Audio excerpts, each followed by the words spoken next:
select broadcast and start streaming. This is the beginning. Welcome to Drawn Together with Jordan M. Rhodes today, episode 64. It's super nice to have you here, Jordan. Yeah, thank you for having me. I'm excited. Yeah, such a pleasure. It's really nice. I've known you from Instagram since 2022, and I always love this opportunity to really connect and have a conversation and make something together. So for those of you in the chat, welcome. 1 hour into this, we're going to open the Zoom room, and everyone is welcome to join and sit at the table with us and have a chat. So there are 2 links you need to follow to get there if you're interested. Head through the Drawn Together Patreon, and there's no paywall. Everyone's welcome to join the Zoom, and you'll find that on the Patreon. And I see that Ike, Rosie, Charlotta, and Uta are here, and a few others. Anyone in the chat, say hello, ask any questions that you may have. Feel free to join and be part of this conversation. And yeah, we're about to spend a couple hours sketching together. And super cool. I've been focusing on ballpoint this week, and diving through your work, realized that you're doing ballpoint underdrawings for your awesome gouache portraits that you do. So it's really cool to see. Yeah, thank you. Yeah. Annette and Rachel and Angel are here. Nick is here. And if you're watching the replay of this, feel free to say hi in the comments as well. I feel like there's a lot to talk about. I'm pretty excited about your gouache course that you're working on. So that'll be interesting to hear about. And plein air and chemistry, and who knows where the next couple hours are going to take us. So let's just start with a sketch.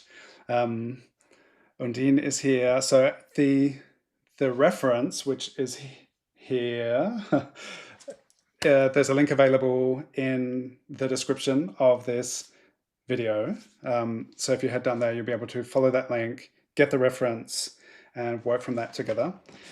And I'm thinking I may do a few versions from the same reference with different pens today and see what happens.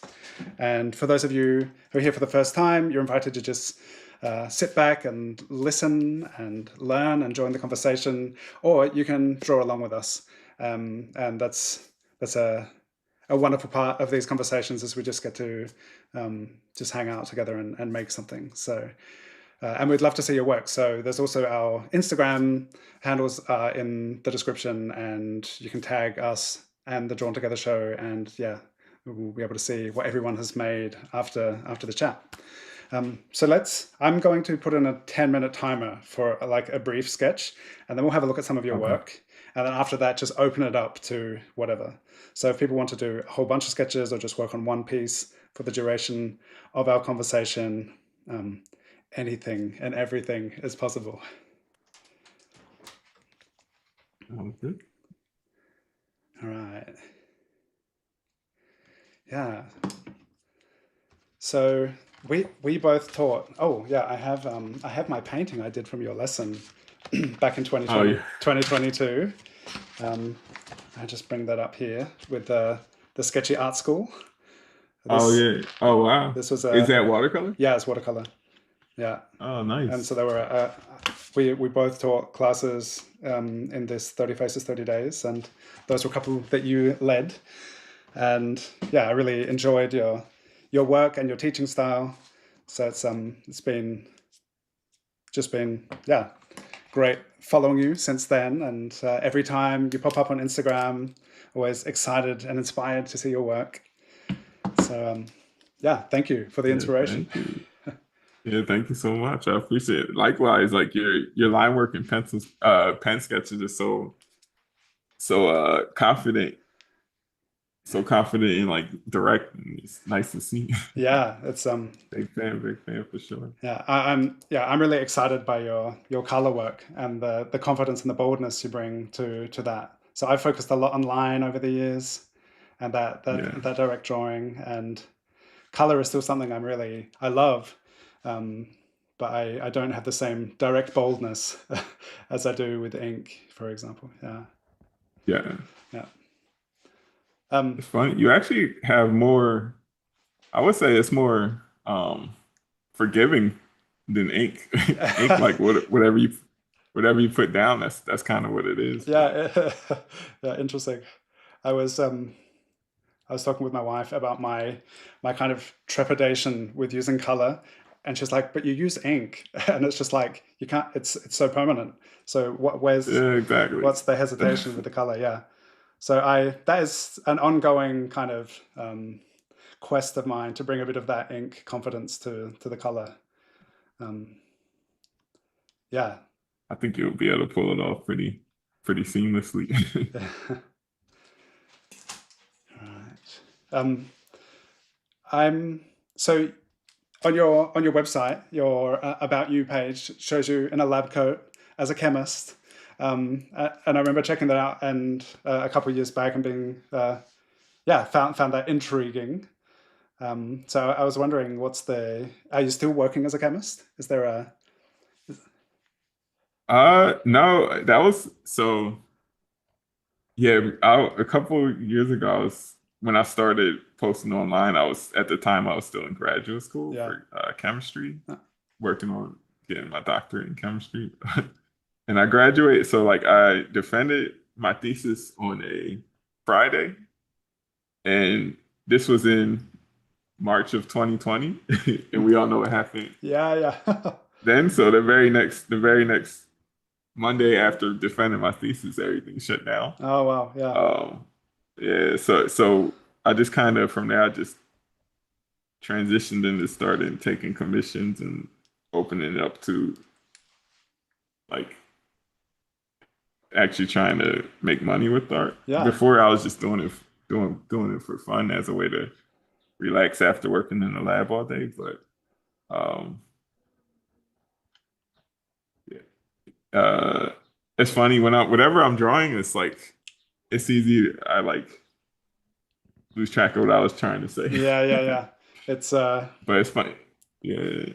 it's an interesting experience. Like, what part of your brain are you using in that moment, and Yeah. what are you able to concentrate on or not? And I forgot what the question was Yeah, already. yeah, It was yeah. like, oh yeah, so yeah, do I still work at no, I actually do not have I'm not currently using that chemistry degree. All right. Yeah, Yeah, cool. so I studied architecture, and oh nice. as soon as I was done, I was like, oh, I don't want to. It was interesting because I was like, I don't want to be bound to the desk in the office all the time, and that kind of set me loose for a while, Yeah. and I didn't know what I wanted to do. But yeah, I graduated and have never worked as an architect. um, Yeah, same. yeah, yeah, yeah, and That's funny. I'm glad for the experience of having gone through that and studying and finishing. Um, and there's yeah, that's something I was wondering for you. Is there elements of that study of chemistry and your understanding that you feel still infuses your day-to-day life, even though you haven't like continued that Yeah. path? I wonder how that impacts the way you kind of move through the world. Yeah, so it does like it's not directly uh I would say one thing about graduate school, like in doing research, it teaches you how to kind of grad school is different from regular school because like all the answers in regular school you can look them up in a just look them up in a book somewhere, but in graduate school you're doing original research, and Yeah, the whole thing is you're adding to the field of knowledge, so yeah, you're kind of trying to uh, figure out first the right question to ask and then how to answer the right answer that question that you tried to come up with, if that hmm makes sense. yeah, So it's like it's way more independent, it's way more self-directed, and I think that's pretty helpful in an art career because it's like it's no set answers. Like you're not it like something that worked for another artist, you can try it and it just doesn't work for you. Hmm. Um, everything's self-directed, everything's you trying to figure it out. And it's never not any in these last couple of years, it wasn't a single point where I felt like, okay, I know exactly what I'm doing. And I know it's like every day I'm like, I don't know what I'm doing. Yeah. Somehow it's still working, but Yeah. honestly, I'm like, but it's like, you know, you just gotta keep, if you keep going, you have faith that some, you know, things will eventually work out. Yeah, yeah. Like being in motion, it just so it's like things kind of flow into each other, even if you don't know what's happening. Yeah, Yeah, exactly. yeah, And then yeah, other thing, like with research, I would say like maybe one out of every 10 experiment like worked and would be like would lead to results that kind of weren't a failure, and that's a good thing to be used to, like dealing with failure in your yeah, art career as well, yeah, because a lot of it is just being able to withstand that and keep going. So yeah, yeah, yeah. That's so interesting. It's a lot of yeah, figuring things out, and it's an interesting way to frame it. Um, yeah, so 2020 March, and you just shifted to uh, commissions and stuff, and from there it just kind of kept uh, flowing, and was has that sounds awesome. Like I wonder. I was like trying out a lot of different things, and I had just also 2020. I had just started giving like real world classes, and nice. and then like I remember one of the courses, it went from one week to the next. It was like, okay, now we'll meet online. And so there was uh a big shift there, but it was that was kind of like a dance between all sorts of different jobs and stuff. And yeah, it was interesting to be put into the position of, okay, now it's like, what can you do from home, and how is that going to develop? Um, yeah, yeah, so the commissions that worked for you and kept the ball rolling. it it like comes in waves and seasons. Like some years it it will be commissions, and then sometimes it'll be online classes Hmm. or commercial like client work and stuff. Yeah. So it's not it's always whenever people kind of ask me, it's always kind of hard to nail down exactly what it is I do, because it's like I kind of whenever opportunities come in, I kind of just say say yes to stuff. Yeah. Like I don't know what I like, but I'll try it at least once. I'll try everything at least once to see. Yeah, yeah. So So what I feel about it. had you taught online before the that sketchy 30 Faces 30 Days class? Yeah, I made a gouache course for a website called 21 Draws. Hmm. And I would say that and in like a Strathmore like free online workshop for gouache and watercolor, those were like my first two experiences Hmm. creating like planning lessons and teaching online. Um and then from those, I think that's where the sketchy team found me Yeah. from those classes. Yeah, nice. Um, cool. That was the first 10 minutes. Oh, nice. So that's like the, getting warmed up, and you can Yeah. keep working on that if you want. But now I'm going to bring up some of Jordan's work for us to admire together, and just talk about, yeah, some of the different things you've been doing recently, which is really, really cool. Oh, and I see there's a bunch more people have joined. Welcome. So nice to have you here. Um, Louvre PTT 13 says the STEM to art pipeline is real. Yeah, Yeah. yeah. Thanks for joining, everyone. Monica, uh, Frau I Krauses, think everyone who's I think here. it's because it's like complementary parts of the brain. Like one, you're using like the analytical side, and then the art is like a nice balance from it. So I think that's Yeah, why. yeah, yeah. so where I live is like a university city in central Germany, and I started teaching or just hosting. I wasn't teaching, but just hosting life drawing sessions, and Yeah. because it's a university city and a lot of physicists and various different scientists that were coming along to these live drawing sessions, and they're like, well, there's nothing like this here. Like a lot of stuff is very intellectual, and Yeah. yeah, and that was the thing. I had not found any drawing classes to attend, so a friend of mine was like, why don't you start hosting? So yeah, that was really interesting, and to hear that from a lot of these scientists that were like, oh, it's so nice just to draw for a couple hours. um, Yeah. yeah. Like in grad school, everything I was working with like nanoscale, like materials on the nanoscale. So like the billionth of the width of it, like one of your hairs, like so like you couldn't see it. Like when you look at it, it's just like a pile of dust or whatever. But if you use like what's called a transmission electron microscope, so it's a microscope that instead of using light, it uses electrons to propagate through. Basically, you're imaging with electrons, and like when you see that, you can actually see what you've made. But like with art, you can have something tangible in a couple minutes and actually see like, Yeah. okay, I actually made something. Yeah, yeah, yeah. And that process of being able to make something and then it's there, um, rather than being a part of something bigger, Yeah. it's yeah, a very different kind of experience. So um, thank you very much. Sean says, hello everyone, and beautiful work, both of you.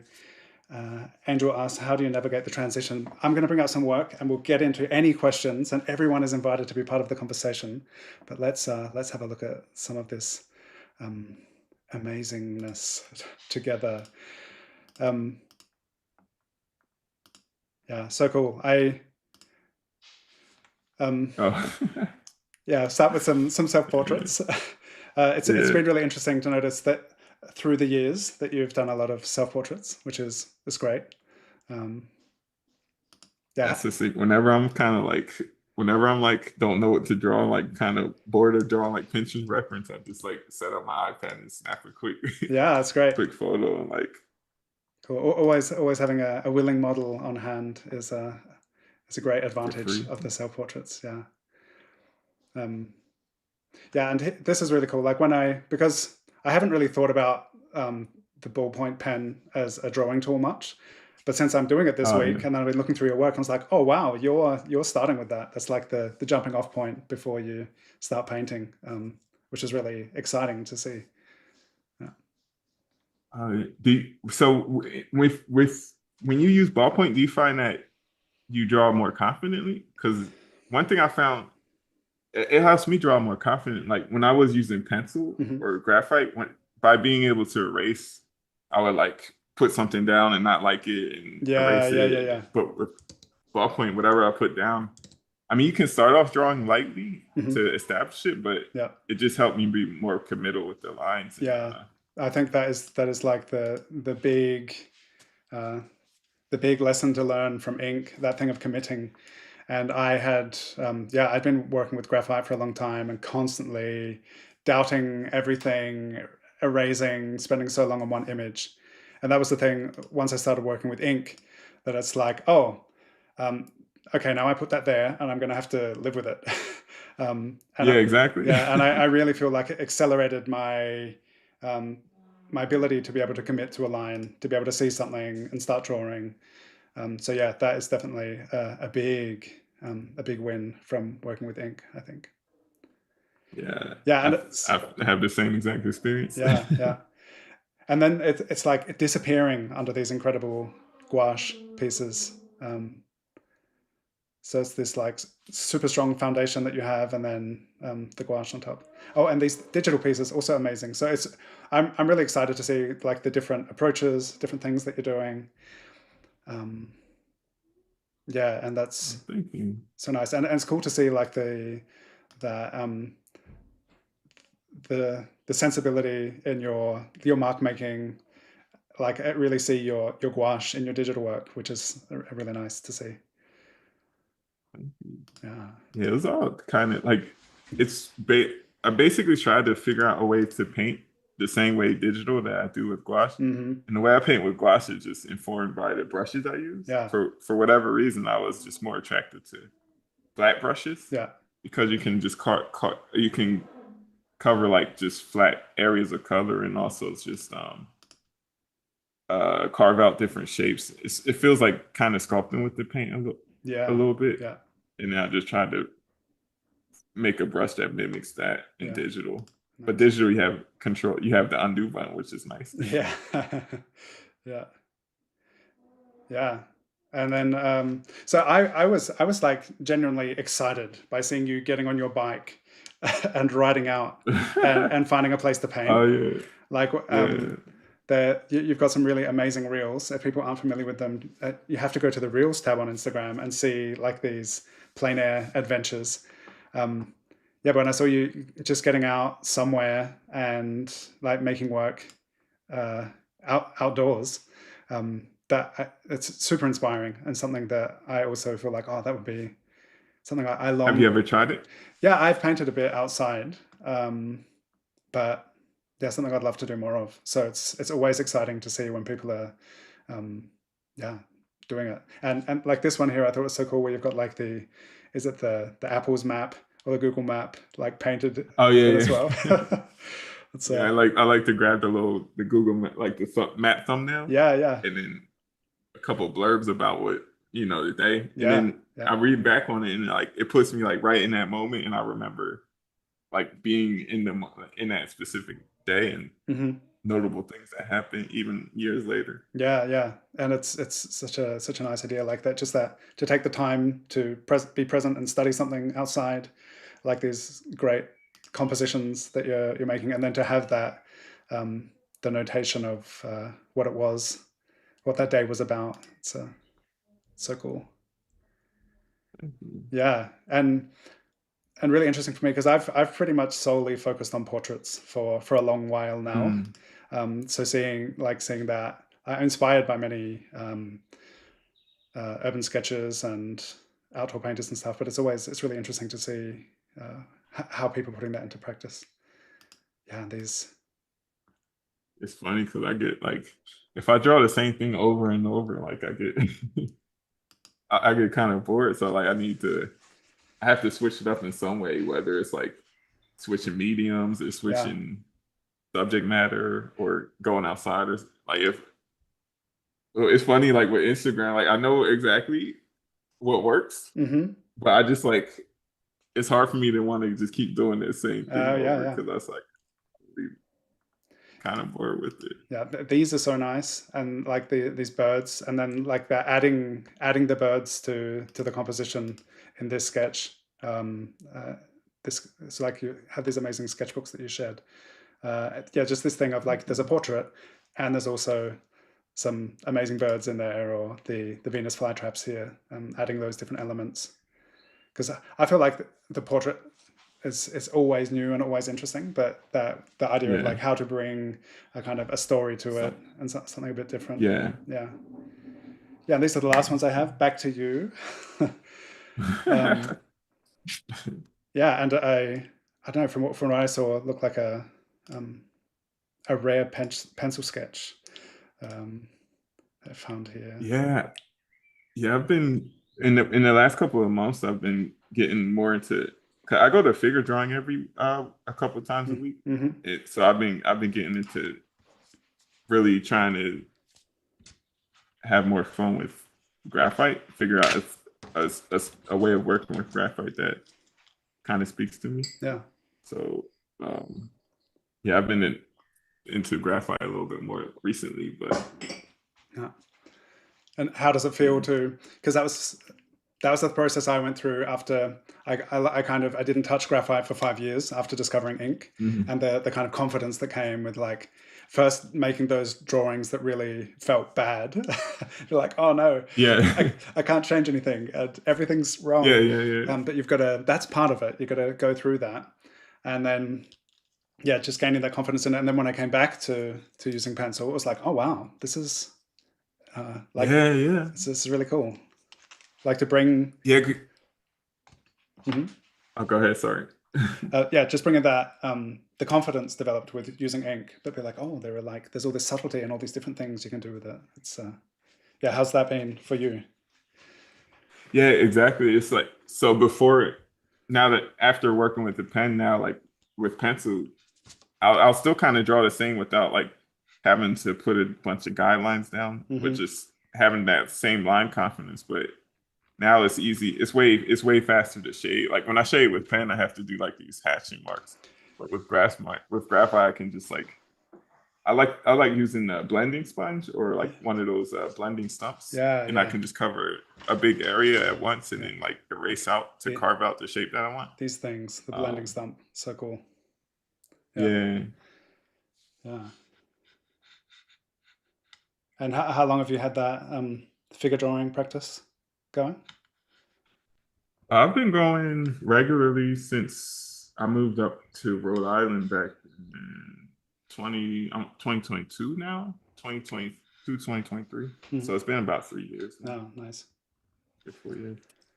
Um, just having a look through the comments. Hello, everyone. Um, yeah, if you have any questions at any time. So, what weight of graphite pencils do you gravitate to? F, HB, 2B? What's your Oh, graphite of choice?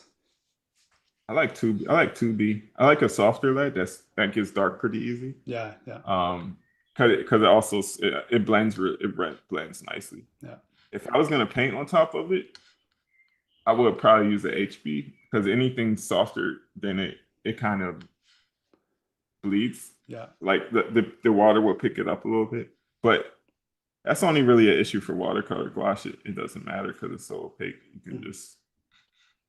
You can just cover it when you're done. Yeah. Yeah. I also found I gravitated to like really soft, dark graphite, like 6 and 8B when I returned to it. Um, yeah. And then it can be really, um, the softness, it kind of goes all over the paper and stuff, but it's, Yeah. just been like to immediately go to a really intense, like dark value with it. Perhaps after all that time with ink, it just felt like a comfortable way to work with pencil. Um, Angel had a question earlier. How do you navigate the transition? Was that the transition from? Um, if you would like to re-ask that question with a bit more context, because now it's like 10 minutes later. Um, Rosie, one of my favorite memories was seeing an artist painting in the middle of a field when I was taking the train home. Oh, nice. Yeah, maybe it was Jordan. Oh, you've been doing a lot of urban stuff, I guess. I noticed. uh, yeah, yeah, I started doing the same time about 3 or 4 years ago when I started getting into it. It was a way to learn more about the city that I moved to, Hmm. Providence.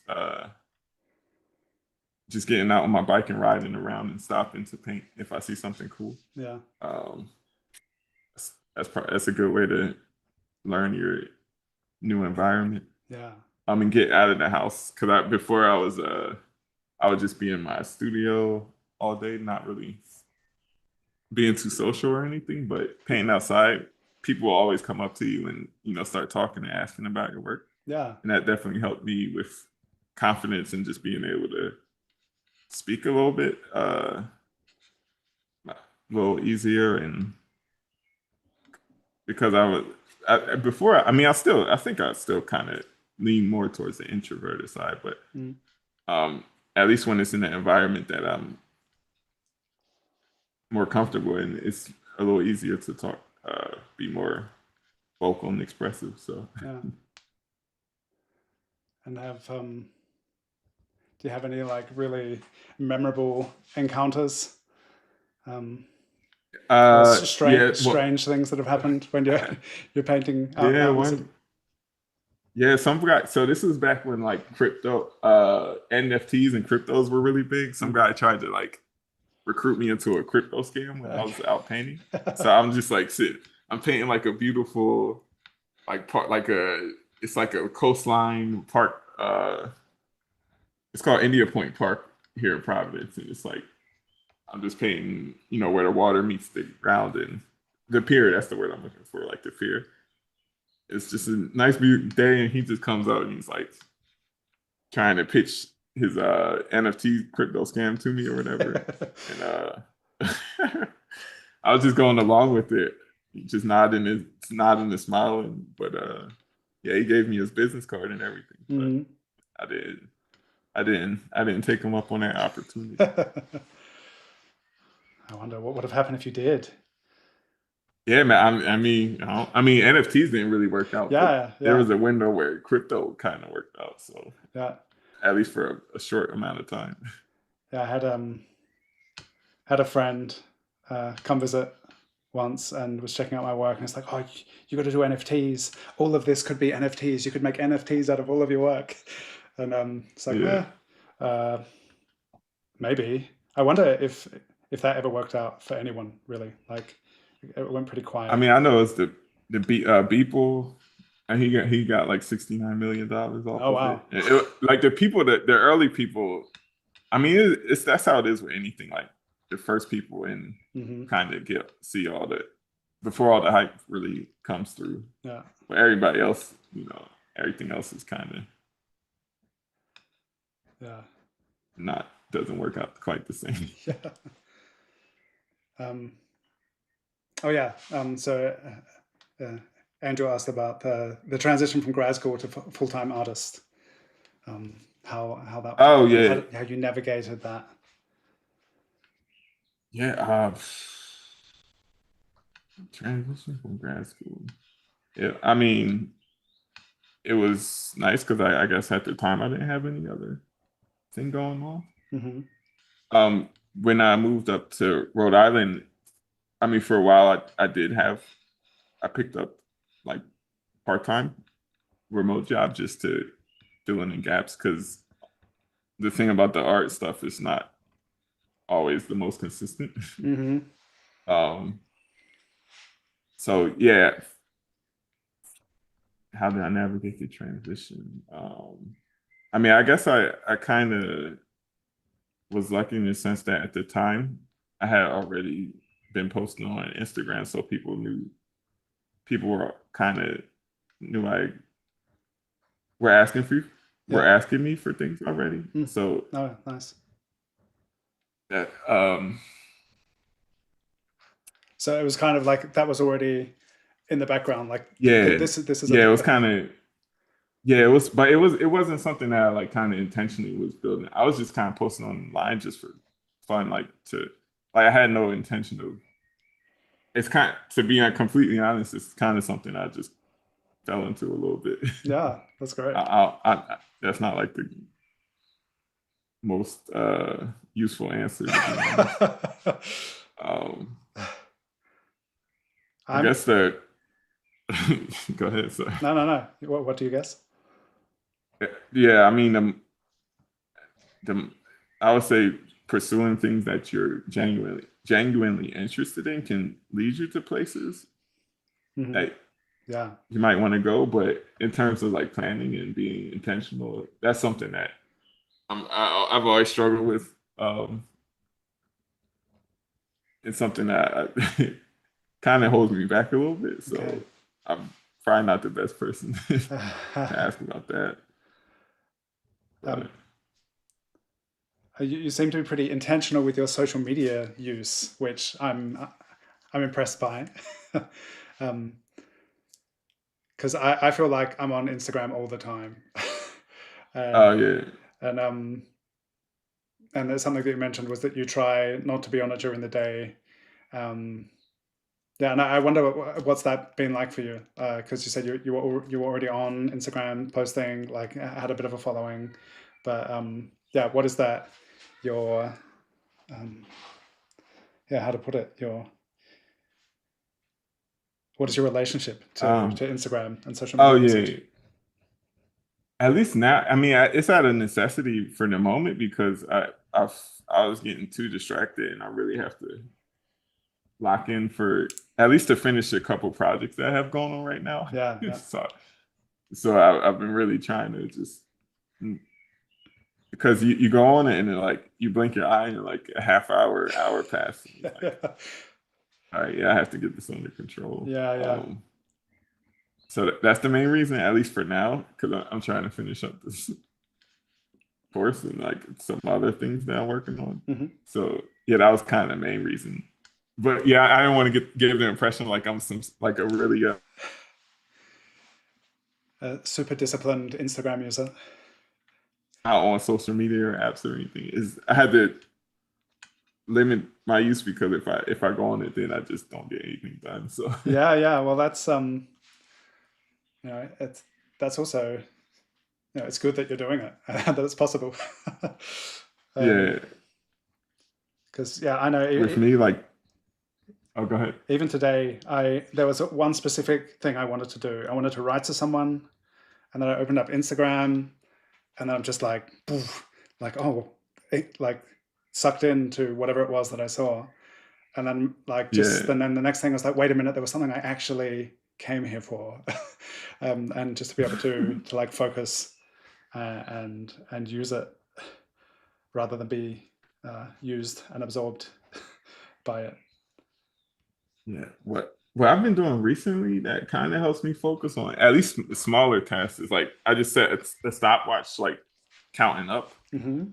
I saw I saw somebody on a video talking about it, but it said it's instead of because I will always try to time block and like set specific times when I want to do anything, but the second I get distracted now it's like um now that it was like I felt like I was wasting it was like for nothing setting the schedule because I don't stick to it. But if I just have a clock counting up, then I know exactly how long I'm taking, and I'm like, all right, I've been here for I've only been working for like 5 minutes actually, so let's try to actually lock in and do it. Yeah, yeah, Um, yeah, yeah. And how's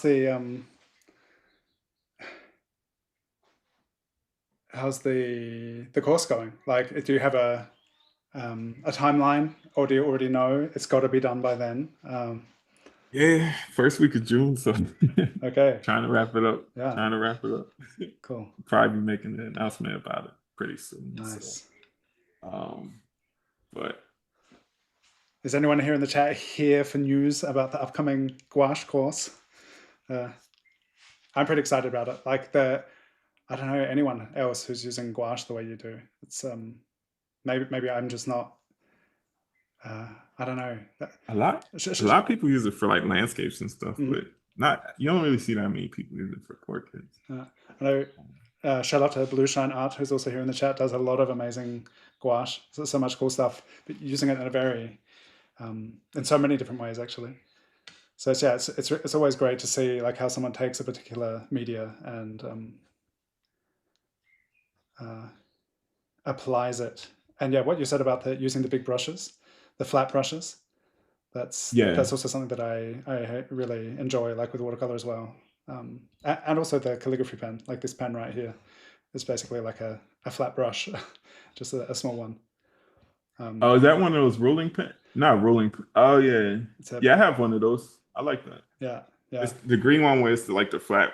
Yeah, I have one of those. yeah, yeah. So like here, all of the line work this is all done with the same pen, which I really appreciate. Just being able Yeah, to use that variation. But yeah, it got I me get kind that. of like practicing drawing with the calligraphy pen. Also, was like, oh, if I want to scale this up, I just need a bigger flat brush when I like use Yeah. ink or paint. And so I guess that's interesting. How did gouache become your thing? Like, I'm just wondering now, was it like a series of Um, decisions or things that happened where it just I like worked out for you? yeah. So I started with watercolor, and I was just be. I just wanted something that would fit in. So in grad school, I was just in a small, like an apartment, so I needed something that fit on the small corner of my desk. So watercolor was an easy choice. But then from there, I think I saw James Gurney on YouTube. A couple of people. James Gurney is an artist called Jared Cullum. Mm-hmm. He's on YouTube as well. Um, a couple of people that the way they were describing it, it sounded like the perfect media to me, like in terms of the convenience and versatility of well of watercolor, but you can also use it opaque, Yeah. and you don't have to like obsess over protecting the whites of your papers. Mm-hmm. Um, so that made me really want to try it out. Um, I got my first gouache set for Christmas. One of the years, I think it was like back in 2018.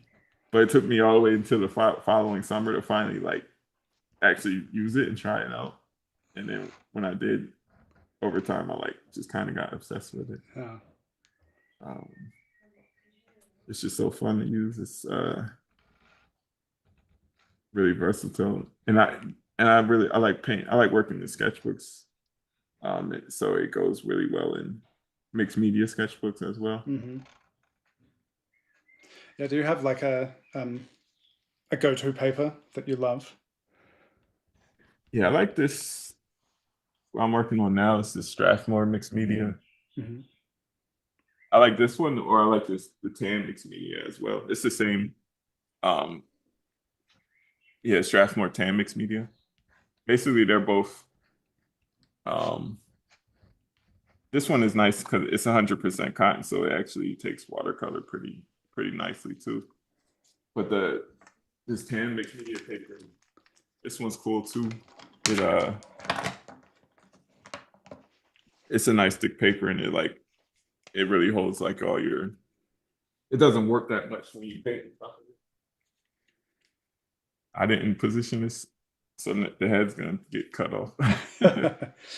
So, There's the crop. It's yeah, a compositional decision that made itself. yeah. That's the only thing when I just kind of jumped into it, Mm-hmm. but it's just winging. Yeah. Whatever you put down, you just gotta figure out a way to make it work. Yeah.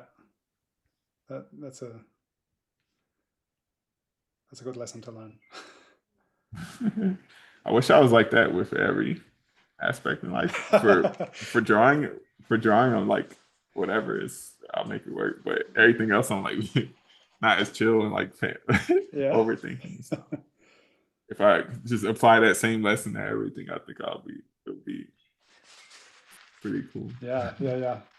Sometimes when I'm just like I'm filming a tutorial or talking about the process of making something in a live stream or something, and I'm like, wow, this is like a life lesson right here. Yeah. You know, you make your mark, then you just have to respond to it and move on to the next thing, see how you can incorporate that, or maybe it changes the direction of the whole thing. Like, Yeah, exactly. Victoria just asked, what's your favorite part about working on portraits compared to, say, landscapes or other things? Curious to hear from both of you.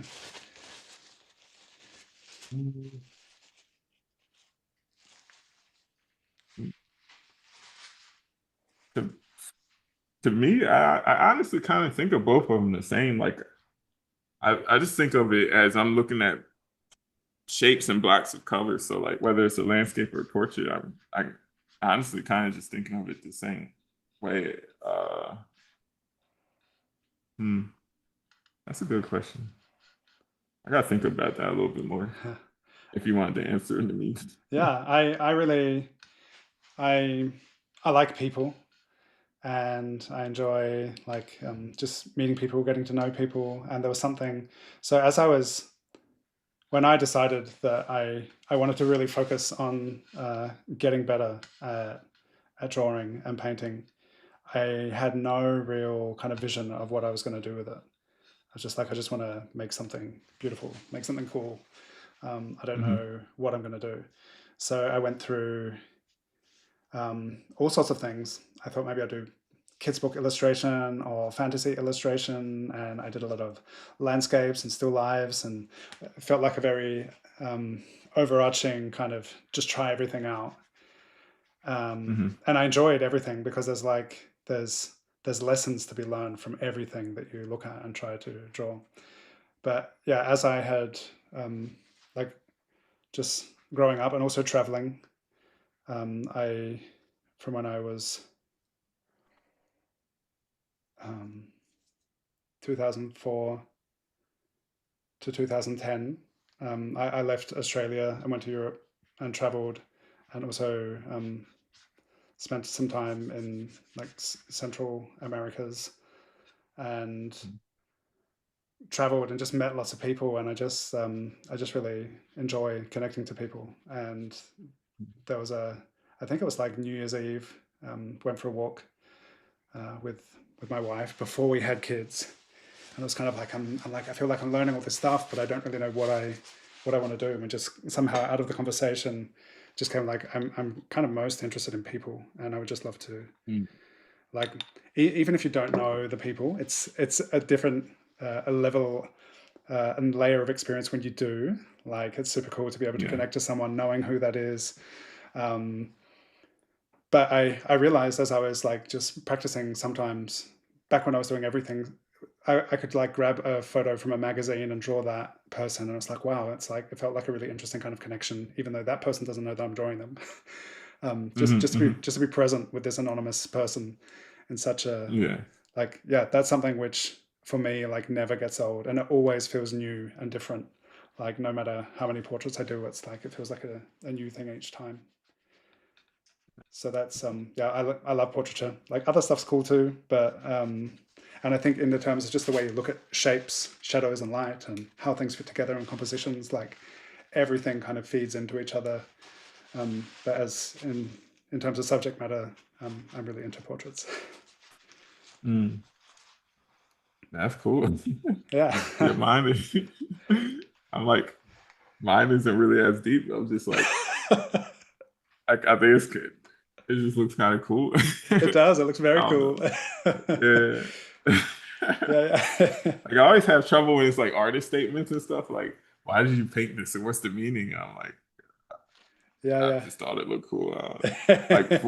the thing about art is just like putting together shapes and like molding it into what you want it to look like Yeah. is like the most fun for me. Like when I'm that's I can have just as much fun like carving out shapes in gouache or watercolor or digital. Hmm. Um, the one I mean lately when I once I started drawing a lot from life, it's been a little bit harder to be as interested in drawing from photos as much because Okay. it's I mean I still like it, but it's a lot more fun to like it's like if I'm at life drawing or painting outside, I can do that like all day with no without worrying about it. Not without getting distracted, without touching my phone. But if I'm in my studio trying to work from photos and stuff, it's really hard to unless I get into the zone. I find myself getting a lot more distracted these days. Hmm. Um, unless it's like trying to create something that's like not a photo study, like trying to create like an original illustration that really captures my interest a lot more these days. Hmm. But when I was learning, yeah, it was kind of the same thing where you were saying about trying a bunch of different things, and for whatever reason, portraits kind of just stuck with me for the longest, and it's still my most. It's kind of like my go-to thing Yeah. to do. Uh, but I definitely uh lost my train of thought. Definitely like exploring other things as well. Yeah. But yeah, the connection is that's pretty cool. Yeah. Yeah. I've so I had this idea years ago. I was like, where I thought I'd love to kind of before I saw much of this kind of stuff happening on social media. I think social media back then wasn't such an issue because I had traveled um, Hmm. quite a bit, and like just seeing people. I mean, like oh, and like I love big cities. Yeah. I live in a tiny village, but when I go to big cities, Okay. I go to the city and I was like, look at all these people. There are like so many stories and experiences, and they're just like walking by and interacting, and it's like it's so somehow it's like so intense and but Yeah. also like really anonymous somehow. But I Yeah. remember seeing people. I'm like, wow, I'd really like to draw that person. I wonder who they are. Um, yeah, and back then, so that was a long time ago. I think that was before I even really was taking, like, it was like really at the beginning of taking drawing seriously. But that was Mm. a thing where I had always kind of felt like, well, that would be a cool thing just to like, um, just meet people and be like, hey, could I draw you? And Do you draw them on the spot? Like, well, this is something I haven't really done much. I've done it a few times. oh, But okay, okay. yeah, like I went to an urban sketching session and I was like, I'm not really interested in sketching all the buildings. But this guy was chatting with me and I was like, can I draw you? I was like, yeah. Oh, And yeah. so I just sat there drawing him. And then he looked through my sketchbook and he basically told me I should be a tattoo artist. And Uh, whatever I'm doing, I'm kind of all of these sketches should be on people's bodies, and I'm wasting my my energy by filling sketchbooks basically. But yeah, it was just like yeah, that's the thing. Like you can have these really like random, interesting conversations, and like that immediate connection is like a whole different thing than just working from a photo. So I have, yeah, for sure. yeah, I have thought maybe, and I have done it a couple of times, like at big events Mm, where I did like just 8 hours of 10-minute sketches, just like pumping out all these drawings, and that was like super enjoyable. But I imagine I haven't done it, but just seeing you like hopping on your bike and going somewhere, um, like I kind of think about that and just like meeting a random person and being like, hey, could I, should we sit together for 10 minutes and I'll draw you? Like yeah. that would be a pretty cool thing to do. When I so like I go to Boston, so when I catch the train up there, and when I'm on the train, I'll if I see somebody, I'll sketch them, Yeah, yeah, as they're sitting there, and that's a little easier. These days, everybody's on their phone, so they kind of, I mean, they don't really they kind of sit still a little bit, but yeah, it's good practice just being able to draw on the spot like that. yeah.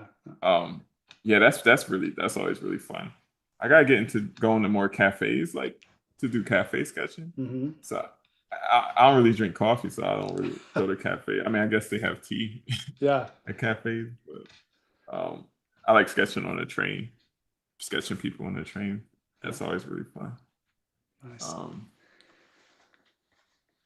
Um, oh, Ruth, you just asked. This is the Pilot Parallel pen, and this is a Pentel water brush.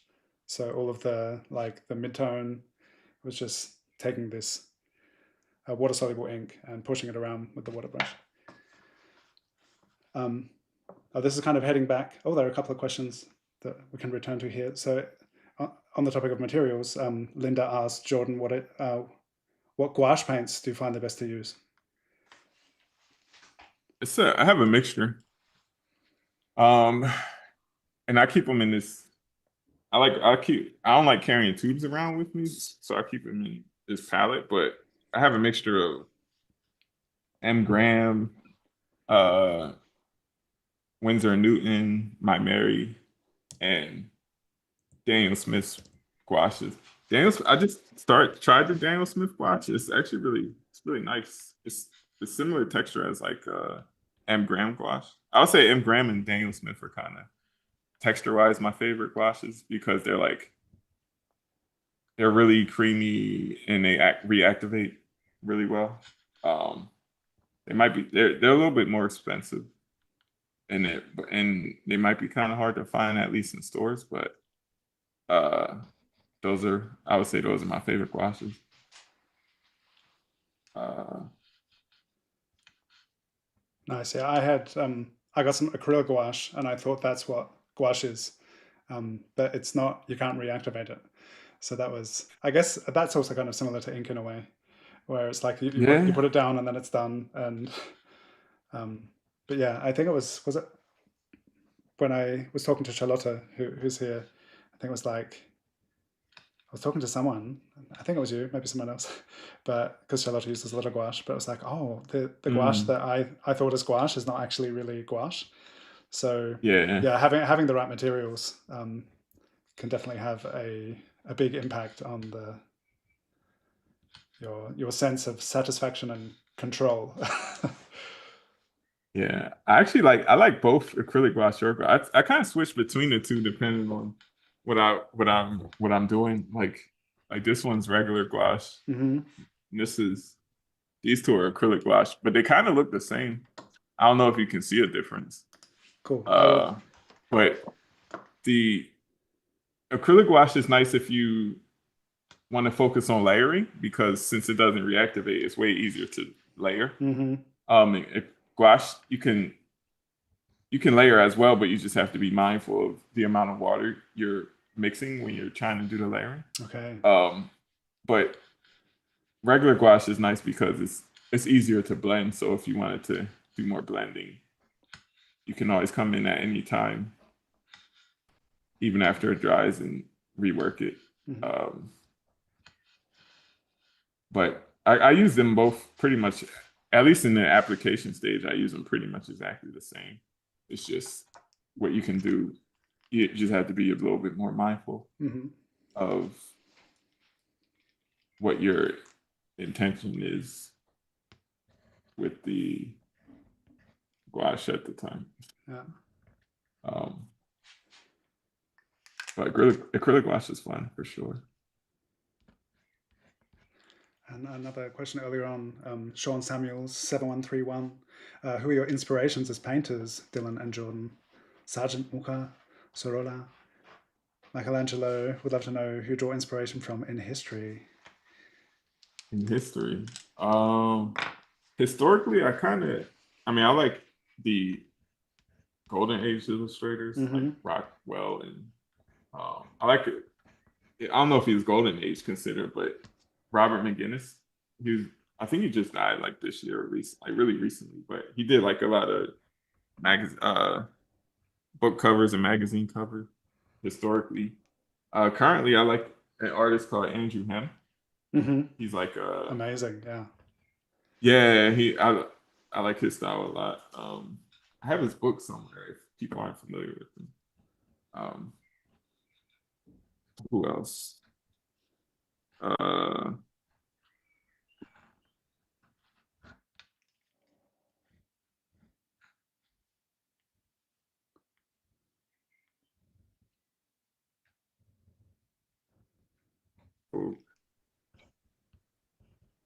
Stuff. I'm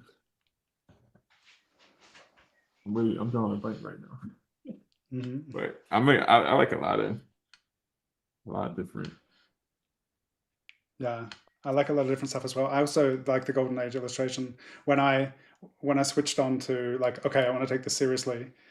Before that, I had always I always enjoyed going to galleries and just like soaking up art and but it's interesting. I guess I was influenced earlier on by like some comic books and just like the drawn world, and so there was like I remember my dad is a photographer and he had some like painting books of like old masters and stuff, and that was also really interesting just to like have these in my memory like massive books just to like flip through those. And so I like feel like I grew up with a sense of appreciation for images, and so I really liked cartoons and comics, and then me too for sure. And then I was into fantasy illustration and concept art, and like when I realized that was like I think from Lord of the Rings. Oh, really? John Howe and Alan Lee, like seeing how they drew this world into existence, which then was like brought to life on screen, and like, wow, all of this, everything was drawn before it was made. And like there's this, a whole world of kind of what has inspired those people as well that like is flowing into and informing their art. And the Golden Age illustrators, once I started getting kind of learning more about illustration, to learn of that period, like Howard Pyle, Arthur Rackham, Edmund Rullock, and seeing like the way the composition and so much of it was ink as well, which is really interesting to think about. That it was like so much conveyed just in black and white. And so I like Sergio Topi. Have you heard? Sergio Topi. Yeah, his stuff's cool. Very cool. Sorry, I didn't mean to cut you off. No, you please feel free to say whatever. Kiki asked, do you work flat or at an easel? I'm at a tabletop easel. I would say it's probably about like 30 degrees, 45 degrees. Hmm. Um, so I'm working at like kind of an angle. No. And then I have like all my water and gouache supplies down there. But yeah, if I work flat, it kind of hurts my neck after a while. So Yeah, yeah. I just noticed it's past the 1 hour mark. Everyone is invited to. If you feel so inclined, you can come and join us in Zoom now. We're just going to keep doing what we're doing. But if you follow the Patreon link, you can become a member, free or paid. You don't have to pay to enter the Zoom room, but the link to Zoom is on Patreon. It's not in the YouTube description because that could be, it's not advisable to make these links too public. I've had my Zoom parties crashed before. So yeah, you'll find by following a couple of links, you can find your way. And I invite you all to join the Zoom room if you like. There's a couple of people waiting, and you won't be seen in the stream, but you'll be heard. So feel free to ask questions or just sit with us and draw along. Welcome, Laura and Undine. Nice to have you here. Hello. Hi. hello.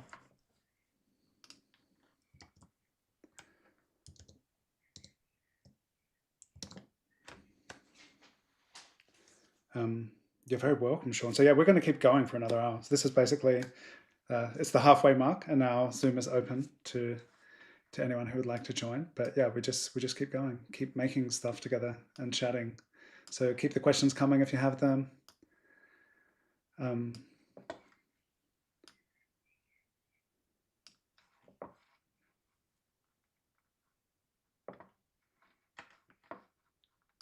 All right, and I will. Oh yeah, here's a couple of people. Kiki and Rosie joining.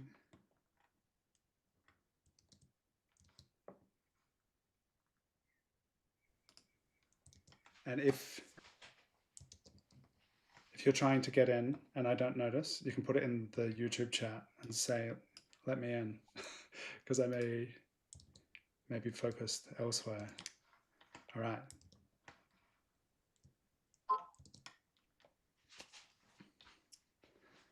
It's exciting to see that the gouache has begun. For those We'll see how far I get. yeah. For those of you who are drawing or painting along, I'd love to know what you're working with in the chat, if you have a preferred media. And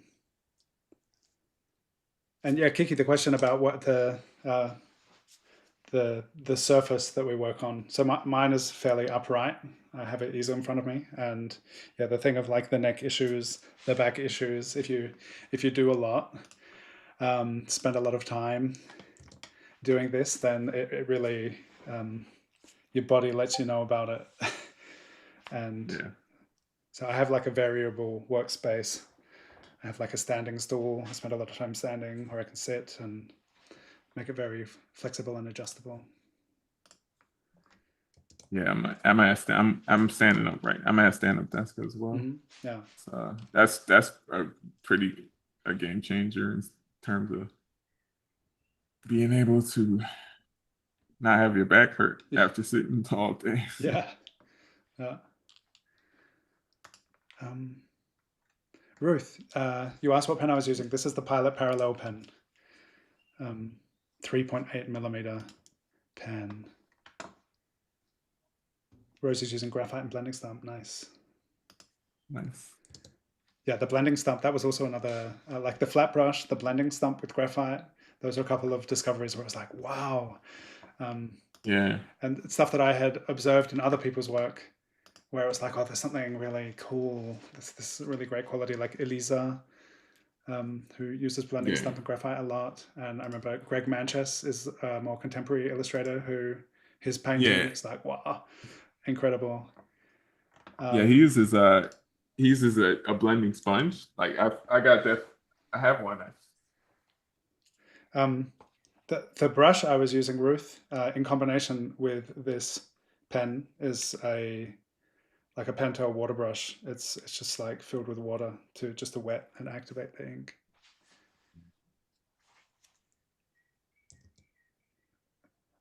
So what was this thing called that you just grabbed? A blending. Yeah, it's just a blending sponge, and if you like load it up with like the more you use it, it gets kind of like loaded up with graphite. Okay. So like you can make like really easy blend mark, like it makes super smooth blend marks, and then like when you put it down, you can just like use an eraser to kind of carve into it, Mm-hmm. carve out different shapes. Oh, nice. So I really, yeah, I really like that Oh, because with graphite, I really have to like make a whole section, but like with this, I can cover a section in like a second. I saw it on Greg Manchester had it was like an interview for THU, like it's a sketchbook series they do. mm-hmm. Um, and yeah, he was talking about it, and I like it took me like days to find out what that sponge he was using was, and finally found it. Yeah. It was really cool. Yeah, and that was the thing, I loved it. like you were saying with ballpoint, like all the mark making it takes to build something up, and that was something with graphite as well, where it really feels like it's like a lot of mark making to really to fill in some value to get away from the white of the page. And that was the thing with the blending stump, to realize you can have a little bit of graphite and then just like push it all across. And it's like, oh wow, Yeah, that's it has yeah. this incredible like direct coverage of whatever surface you're working on. And yeah, it's just has that more kind of instantaneous expressive feel to it as well.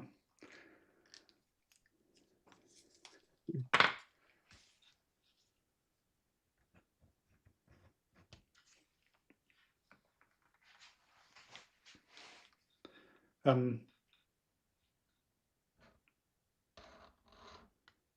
so what with your plein air expeditions, what actually led to that? Was that like something like I'm super curious about, because you have a pretty sweet setup for also filming your process, multiple cameras, and like is that something you're planning for a long time, or did you just at some point realize like I've got all this stuff, I could just get out and do this? Yeah. So what originally made me start painting outside was just wanting to be out. Just enjoy. At the time, it felt like weeks were going by, and I would just be in that apartment. So I was like, I gotta get outside and do something. Mm-hmm. I and seeing like all the James Gurney Oh videos, yeah, yeah, that was definitely an inspiration of wanting to paint outside. yeah. As far as my setup, it's something that I kind of tweaked tweaked over time. Basically, as I was going, like I would kind of find. My main thing is just having some kind of easel that I could stand up at and just break down and put together like really quick. Mm-hmm.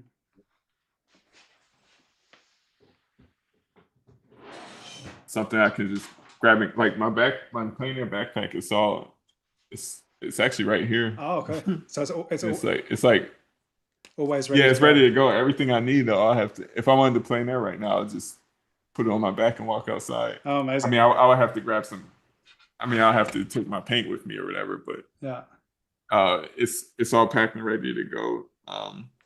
Otherwise, like if it's too much friction, then I'm just not gonna stick with it. yeah.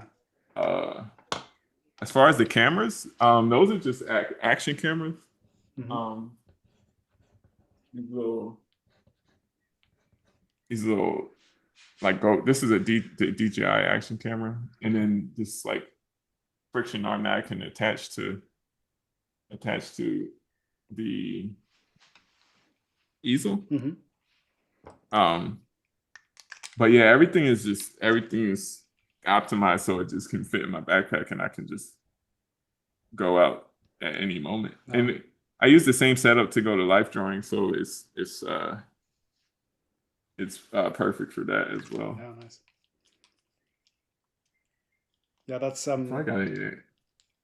that yeah, just the ease of being able to practice and having that like lowering the barriers to being able to do whatever it is that you want to develop and learn. Like that's a super good idea. Just having that bag always ready to go. Exactly. Um, If you're in your, it applies to anything. Like if you want to paint more at your place, having like a dedicated corner of your room that you have all your art supplies out, ready to go, that helps out a lot. Like I have like, this is my work desk, and then that's for oil paint if I actually do oil paint, Oh, which nice. it's been a long time, but Yeah. like basically having like stations, if that makes sense, that Yeah. Yeah. you have everything ready to go Yeah. just to lower the friction. But it's something that kind of developed over time and optimized, like trying to figure out what works for me. Hmm. Um, and I'm still in the process of trying to figure that out. Yeah. And have you still been doing the plein air adventures regularly? Like, do you have kind of like a like? I was wondering, what are you? Do you have like a schedule? Your days at the moment, you're kind of focusing on that gouache course, but do you have like a? Are you a routine person? Do you have like a plein air day, or is it uh, just whatever? I have it kind of flips between like I have like phases where I'm like, okay, I'm doing this every day, and then uh yeah, at the moment I just really been focusing on that course. So I kind of I've been missing. I painted outside last Saturday, which was really nice. I just needed a break, so Mhm. I had to do that. But once I'm finished with this, I'm definitely want to be out there. For me, it helps if I go like early in the morning, just to well, one is going to start getting hot soon, so it's nice to be out there before uh the hottest part of the day. Mhm. But in terms of routine, the closest thing to a routine I have is like trying to make sure I exercise first thing in the morning. Oh, yeah, But nice. like it depends on just whatever I'm working on. Yeah, But yeah, I definitely need to work on having more of a set routine. yeah. Fine, when I do, it's a lot more easy to be productive. Hmm.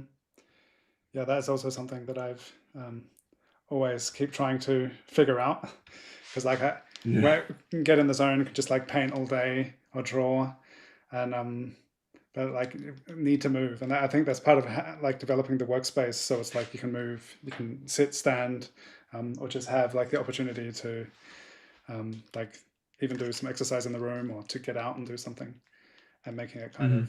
in the same way, just reducing the friction to being able to do those things, um, Yeah, to exactly. have it all available.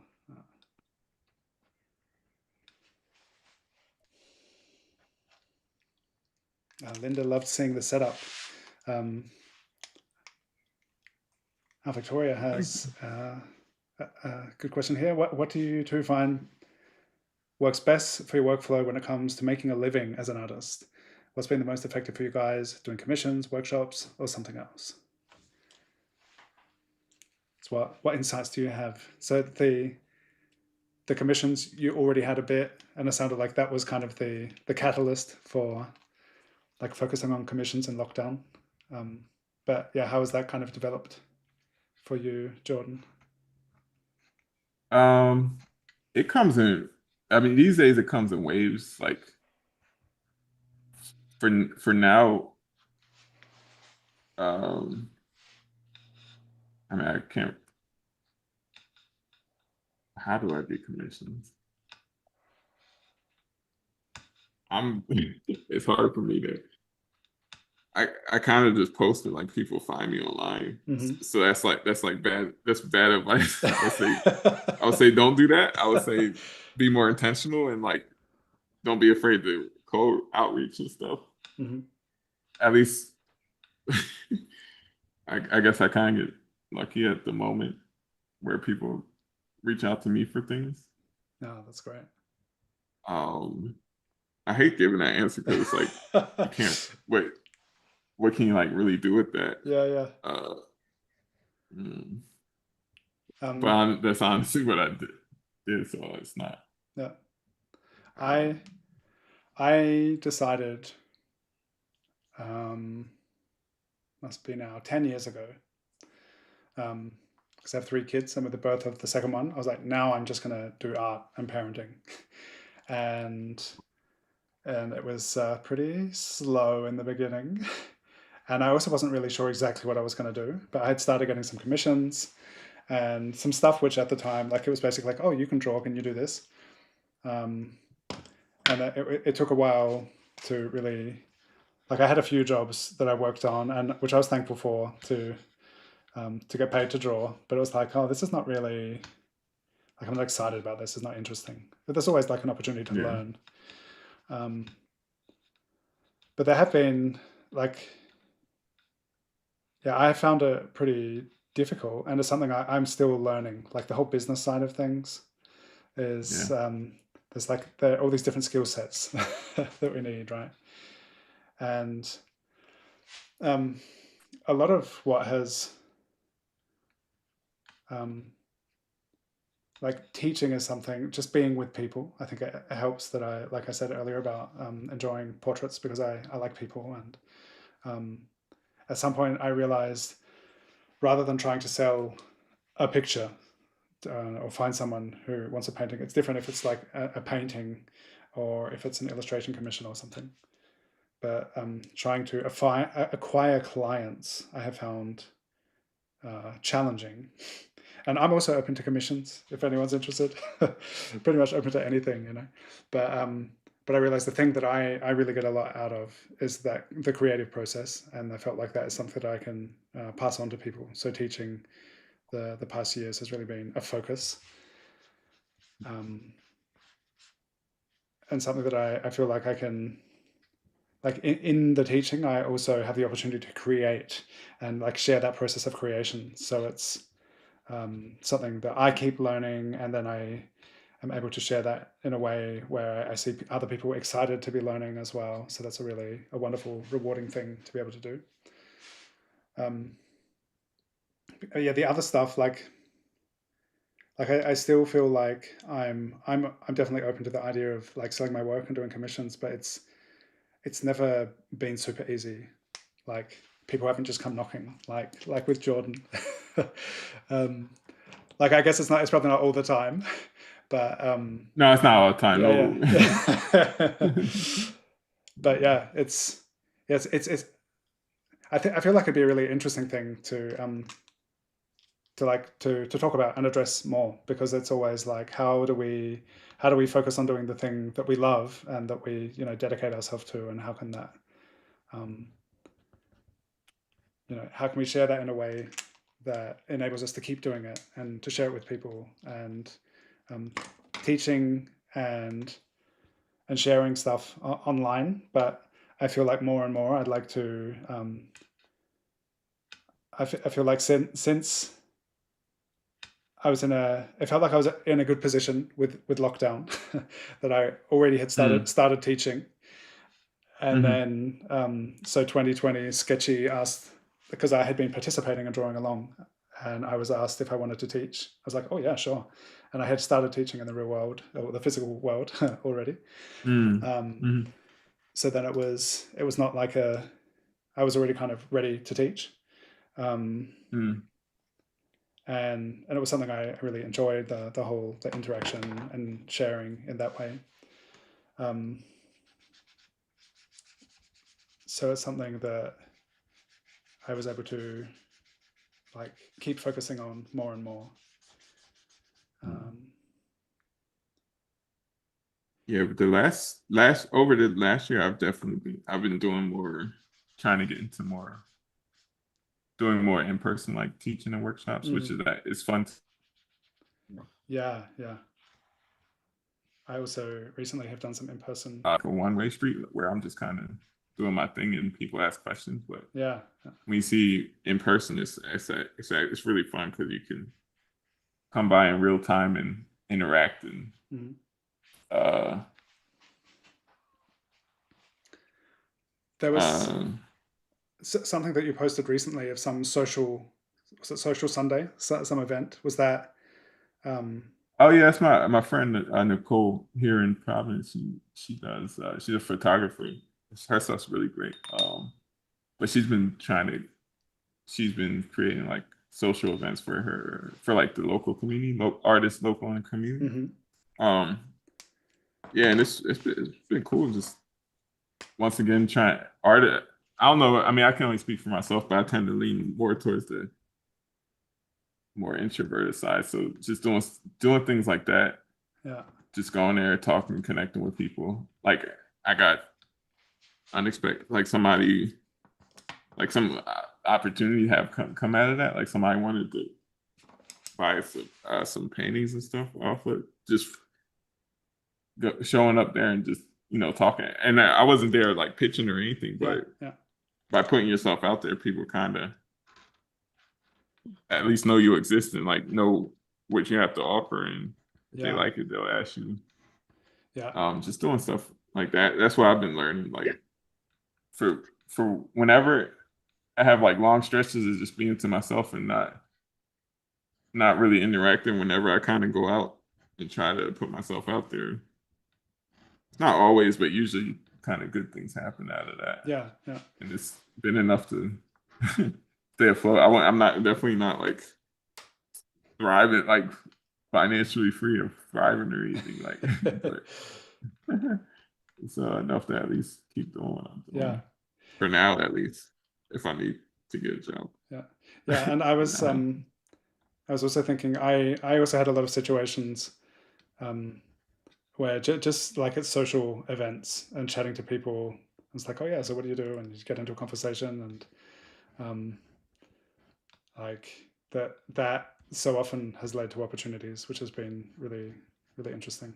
Just like talking Yeah, about exactly. being with people and talking about what it is that you like and what you do, and like that has led to me doing a couple of album covers and doing a couple of Yeah. doing murals, and also the illustration jobs that I had. Like the first paid illustration job I had was because I went to a chiropractor after working at a construction site, and Oh, I nice. had some back issues, and and then the chiropractor asked me uh, like why I'm working the way I am, and I said, well, I want to do illustration. He was like, oh really? A friend of mine has a magazine, and then so through my back injury, I met the Yeah. chiropractor who was like, oh, I'll get you in touch with my friend, and I did my first commissions with him, and that led on to more work, and it's yeah, that's I feel like that's not to be underestimated. Just talking about what it is that Yeah. you do and what you want to do. Um, It's like a cascading effect. yeah,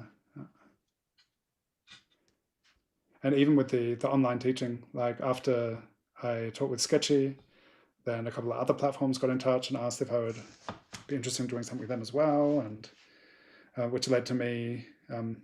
I have now also just launched my second course on my own, which is ink Oh, focused. well, congrats. Yeah, thanks. It's really cool, um, and it's great doing that. I see the huge benefits of like plugging in, being invited to someone else's platform, because there's a whole lot of work Yeah. involved. So Yeah. I feel you with your course creation at the moment. Um, but it's really cool to do it exactly how you want to do it, and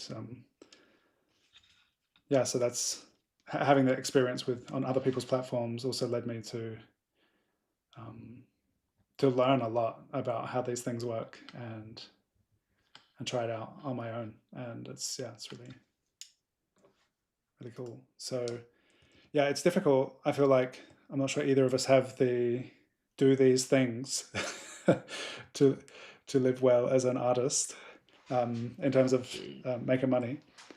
But yeah, the thing of just being open, creative, and somehow communicating it,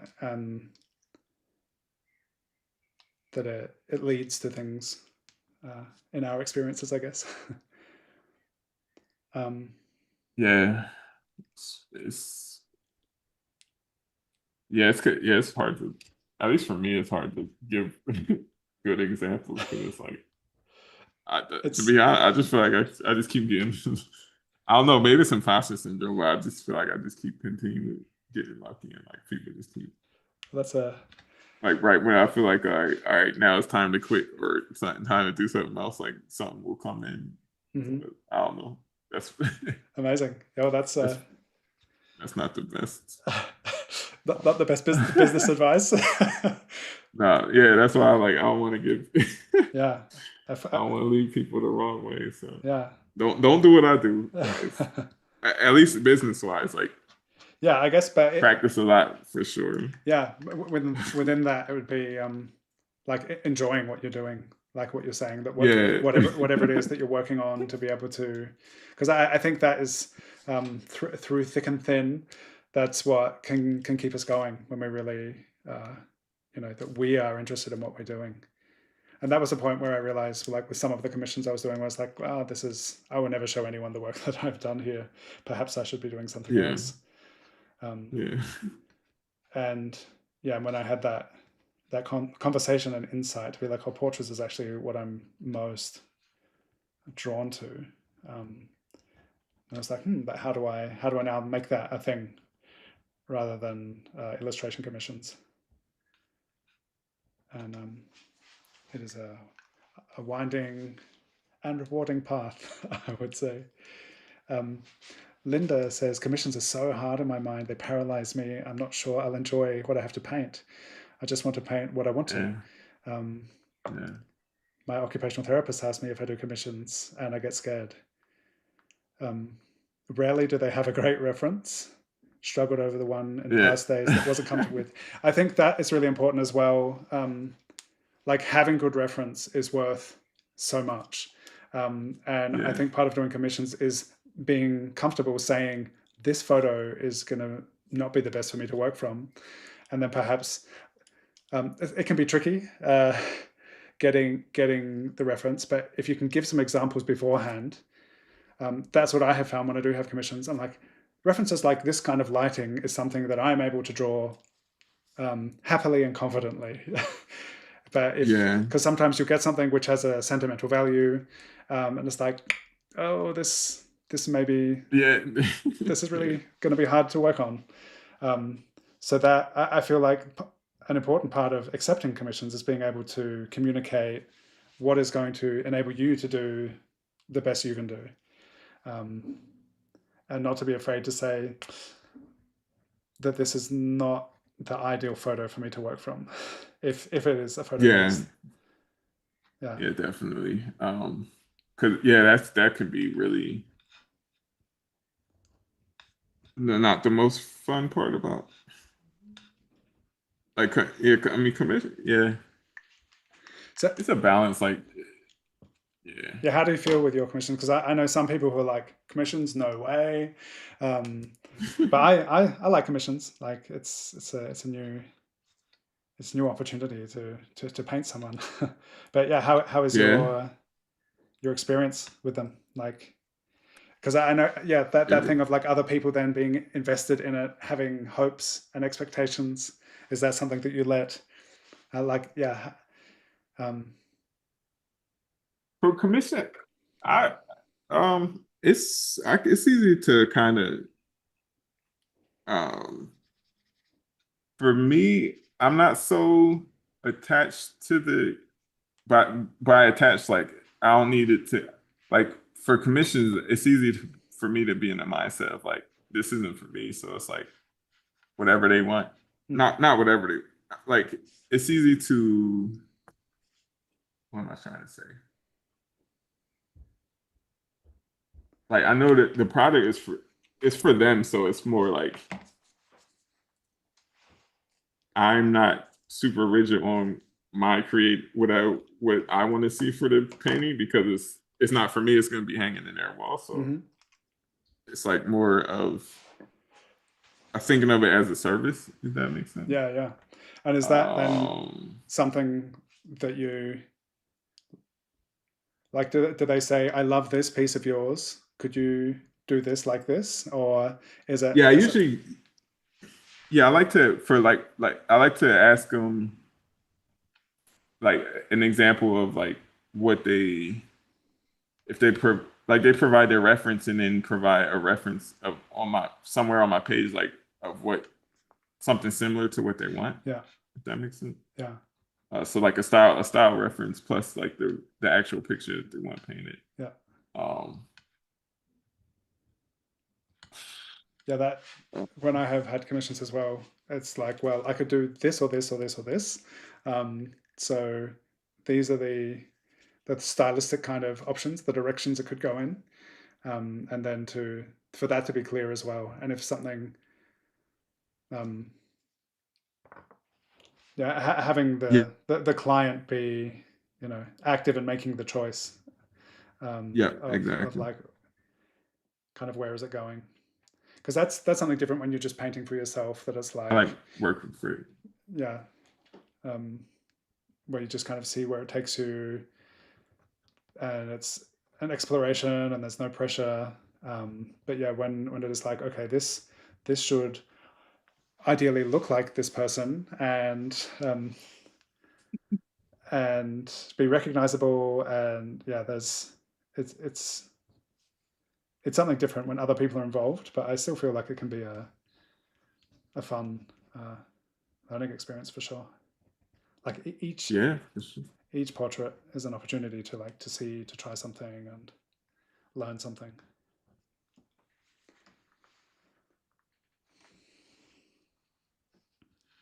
How's everyone in Zoom going? Have any questions or insights?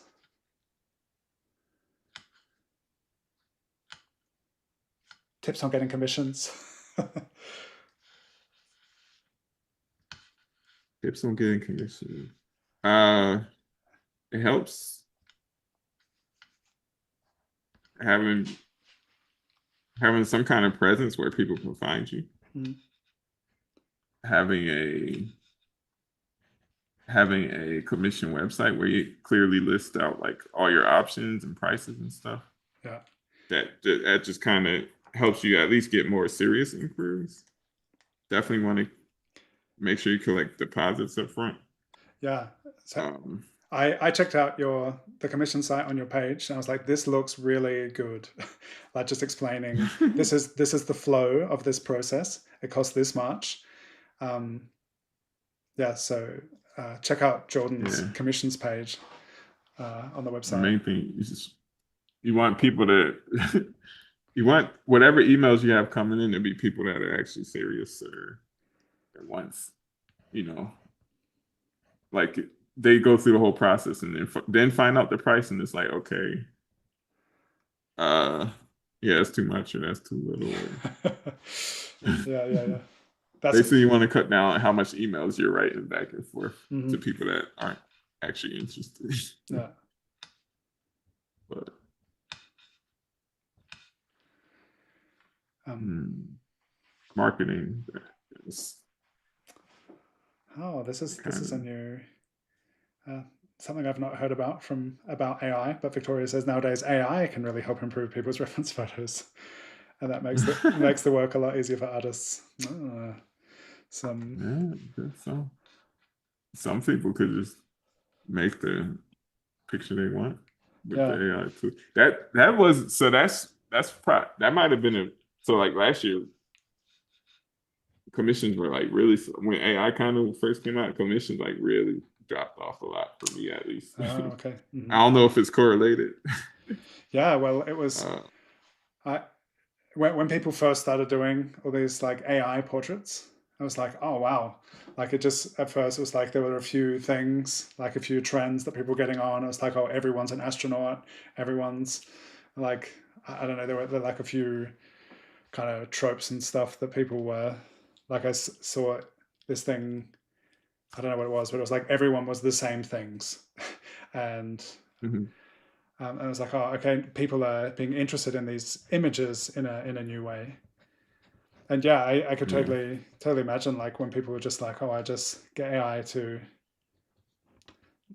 turn me into whatever. But yeah, interesting to hear that you noticed that in your like commissions. And has that Yeah. changed since then? The original. This this this year, the last couple of months have picked up into not personal commissions, but like clients and stuff. Mhm. So like some stuff will be coming out soon. I can't. It's like NDA, Yeah. not But yeah, like that kind of that kind of stuff's been picking up for me at least. Mm. I mean, now I'm doing more teaching opportunities and things like that. Yeah. But And you've done some. some work with Strathmore, right? Like you were, was that the first thing you Yeah, said you taught? Like how did that come to be?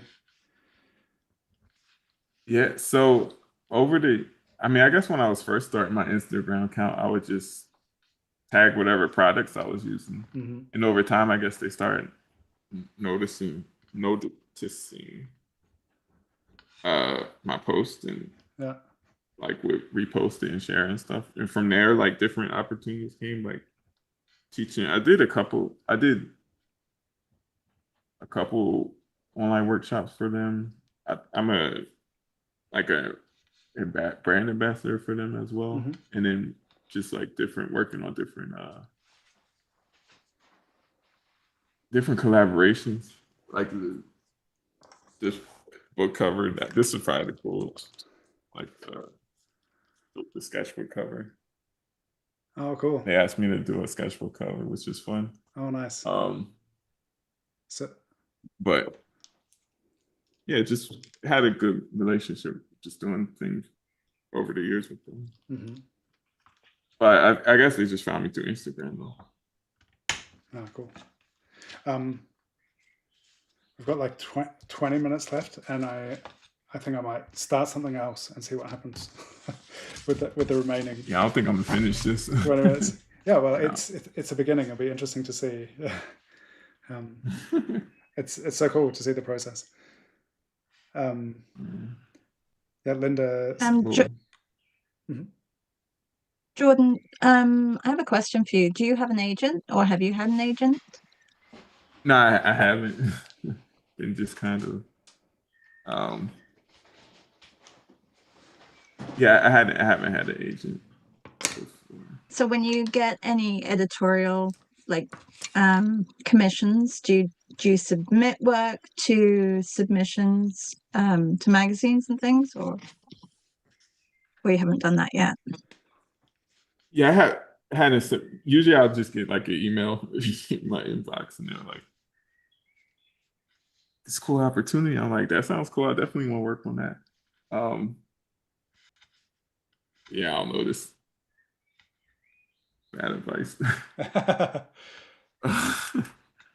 But yeah, it's kind of usually get cool opportunities in the inbox. Charlotte, have you had experiences with agents? No, and I was just, I think I'd like to have an agent because Hmm. it would just Yeah. keep me busy constant. Not that I'm not busy, but it would just Yeah. have, right? It'd be like, And they oh, take I've care of got a business stuff for project to you. work on. I can just do it, right? Like I'm not searching. I feel like I've been searching for like constantly, but I mean, it's all good. I think it's good to have the hustle Yeah. behind you, but I think an agent would just be like, oh, I think you'd be a great fit for this. Can you do this? And I'd be like, yeah, sure, do that. Yeah. Um, I don't know. Yeah. I It's mean, it's go ahead, yeah, sorry. something I've thought about. Yeah. This wasn't for illustration work, but recently I found like I'm gonna start doing like these live in person like sketching events. And Hmm. like I found like a agency that does that. So they'll like if they have an event, they'll think you'll be a good fit for. Yeah. Cool. Um I've been doing so I have my first event for them is gonna be in June. So I'll see how that goes. And that should be Hmm. fun. But as far as like an agent for like I know like if you're focused on like book cover work or stuff, like you'll have an agency. I think my problem is I just haven't really decided like what specific niche I want to fit within. Hmm. I think that will help you in terms of like with agents because then they'll like you would know what agency to look at. Or Yeah. for me, it's like And one what do you week I'm like mean by niche? Like what? book cover illustration Okay. or young adult. What's it like children books Yeah, but illustration? you could do editorial like with your portraits. Mm. Mm. I I, there's a amazing illustrator, Faunesk, um, Phil, who lives in Brussels, that I met a while back, and he has an agent, and he has like people lining him up work, and yeah, sometimes I think it could be relaxing to have someone doing the acquisition, because Mhm. that's something that I found very, very challenging. Yeah. Like a lot of Yeah, it's not emails fun. and not a lot of resonance. So like finding someone who could like assist with that process, yeah, I totally see like the value in that. Yeah. But What if kind of for I mean I have to what's your Kiki? What kind of work like was Charlotte, was it? Who was just talking? Yeah. or Charlotte? Yeah. I guess my question is like what kind of work is your um specialty and what kind of agent would you be looking for? Um, well, I kind of like I'm very like on a parallel to you. Like I teach and I yeah, I've done like teaching online and I do my own courses and love doing everything from landscapes to portraits to plein air to yeah. So I'm kind of busy now, so but Yeah. I think even just editorial illustrations, like so where you do paintings, so it's still more fine art, but Mm. for magazines, you know, Ah, okay. Yeah, yeah. it could be anything from travel magazines to food magazines. I don't know. I think when you do a little bit of everything, um, there are just a lot of possibilities to use your work in many different forms. Yeah.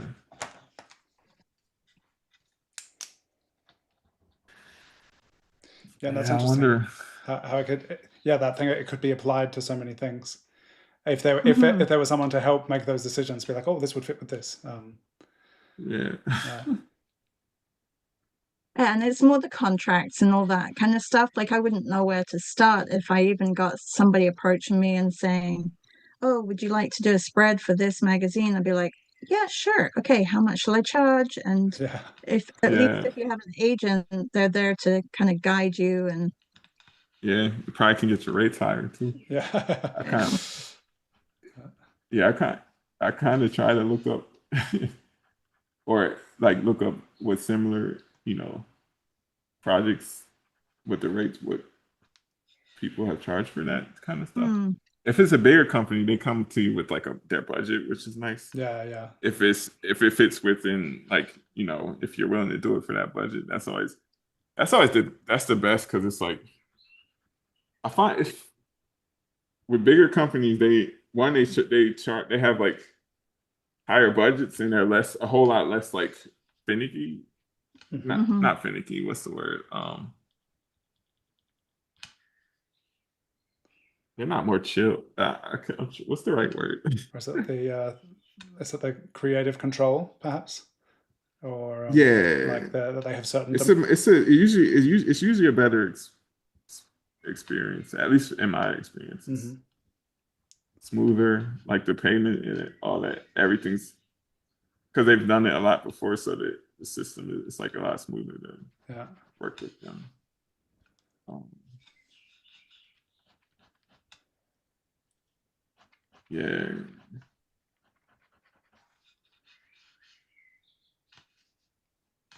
Um, how how are you? So this back to the course thing, but how are you going to be? Is this the first course of your own that you've done? yeah. First of all, Yeah, yeah. um, And how are you going to be presenting it, putting it together? Do you have a platform that you're using, or is it all self-made? it's a platform called Kajabi. Yeah, yeah, that's what I've been using as well. Platform called Kajabi. Yeah, Yeah. yeah. So I've never used them before, but setting everything up and seeing how it hopefully it goes. hmm um, I'm worried about the advertising part of it. We'll see. Yeah, I hate doing that kind of stuff. yeah. I like kind of post. I like to post, answer people's comments, and then disappear. But that's not I'm gonna have to stretch out of my comfort zone for this. So hmm I hope a big part of it is just trying to get out of my comfort zone. Yeah. Not just stick to, because for it to at least be long-term sustainable and not just a series of getting lucky, you gotta be more intentional. So I'm trying to get there. Yeah. We'll see. Yeah, but it's so interesting. Like I like to believe that all of these things are learnable skills, and like we focused on creating images and develop some proficiency with it. And it's like, oh, and then you've got to figure out how to communicate to people. Like you've made this amazing thing, and then it's like a lot of people could benefit from it, but how do you let them know that they could? And there's just like all these steps and elements that come into play, which are all these additional things we've got to learn beyond. I think it is a learn. Sorry. No. Just beyond the image making. Yeah, for sure. Dylan, what pen is that you're using now? This is the Pentel water brush. Okay. I think it's called Gouache. And I have one that's full of ink and one with water. So yeah, and you can get like really amazing big, like particularly with the ink here, just like filled with ink, these big brush strokes and really like dynamic line quality variation. It's very cool. And so with the ink or with water to push the ink around.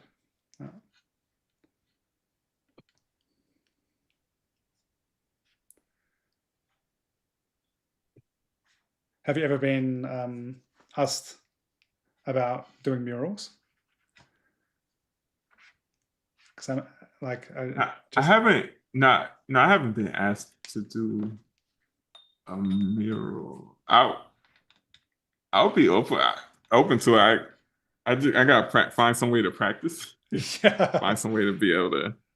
I don't know, because all my stuff is like, the biggest I've worked was a full sheet of watercolor paper, so 30 by 22. Mm-hmm. So I just got to start actually working larger. Yeah. I've been so just sketchbooks are my thing because it's just so easy. Like you just you don't need a lot of space. You can just yeah. But part of getting out of comfort zone, maybe try to paint larger. Yeah. I think like as you like flat brushes, they're just scaling up, like having really broad, big flat brushes. It's kind of because I've done a couple of murals and I was like, well, how am I even going to do this? And then when I realized, oh, I'll just do it like I do in a sketchbook. So I just thought of it as like a calligraphy pen drawing, but just on a wall. Yeah. So how was your experience? Did you? I know. So I've seen people with murals. I've seen them do like projectors in order to get their sketch up on, or they do like the grid method or the random doodle grid method. Yeah. I think the doodle grid. Have you tried? The doodle grid is magic. It's so cool. Oh yeah. Yeah. So I've done two like really big facades, and then I did some inside ones. And the first one I did was with like a grid, like I just plotted out like 1 meter grid. And I had done my sketch and kind of put the reference together and used the grid. And then like one day, because I had scaffolding and I put two faces in the wrong part of the composition because I kind of misread the grid. Because if it's just all squares, like it's hard to find. And so like the doodle grid, because everything's just kind of like some random cryptic kind of ciphers on the wall. It's like, oh, okay, I'm near that thing now. I'm there. So I found the doodle grid a really great way to get things in the right place. Yeah.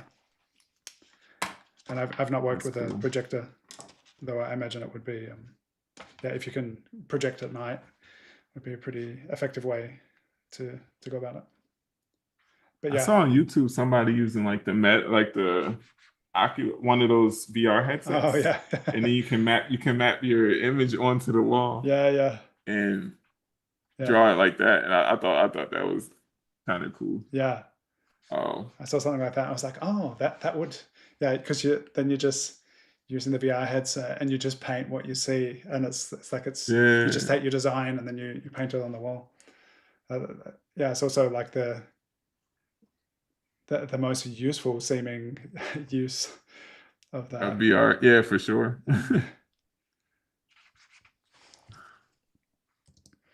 As far as working larger, did you find compositions that worked on a small scale didn't really translate too well on a large scale? Or I think what was really something really helpful, like I thought I would move into illustration as I started focusing on art. So a big part of it was like composition, how do compositions work, and thumbnailing. And what I learned also, like with book covers in mind, it's like if something works well on the other side of the room, like if you do a thumbnail of it and it's like, wow, there's something kind of impactful and interesting about that. And that's basically what the thumbnail is. It's like a tiny drawing and you're like, oh, something about this is cool. And then you can turn it into something incredibly complex. But if it works from a distance, it'll work when you're up close. And thinking of it in the same way, basically, if it looks cool at this scale, you just need to effectively scale it up. And I didn't find there was much of a discrepancy between that. Like I had my composition sketch, or just like mashed a bunch of references together.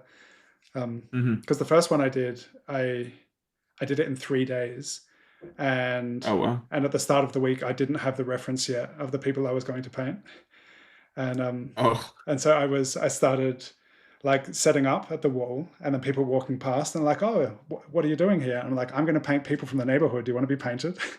And and then some of them are like, oh, that would be amazing, or not me, but could you paint this like photo of my parents who passed away? And so then it was like all of these references came together, and then I hadn't pre-drawn it really. I just kind of made a digital composition of these reference images I had and just kind of did it straight onto the wall. But having the confidence that the composition looked kind of cool, then I just worked straight onto the wall like I would have a page of my sketchbook. That's the way I was thinking about it.